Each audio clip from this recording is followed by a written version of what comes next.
अस्सलाम वालेकुम प्यारे बच्चों, मैं हूं सर कलीमुल्ला और आप देख रहे हैं उम्मीद नवा अकेडमी।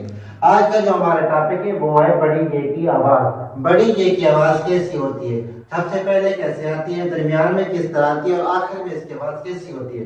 जैसे एक लफ्ज है शीन, बड़ी ये शेर, रेमा गुफ क्या बनता है, शेर।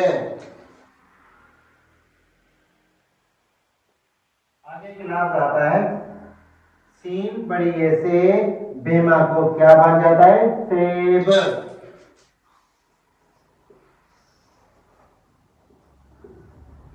एक लफ्ज है तोए वा तो, तोए बढ़िए ते, क्या लफ्ज बन जाता है, तो ते।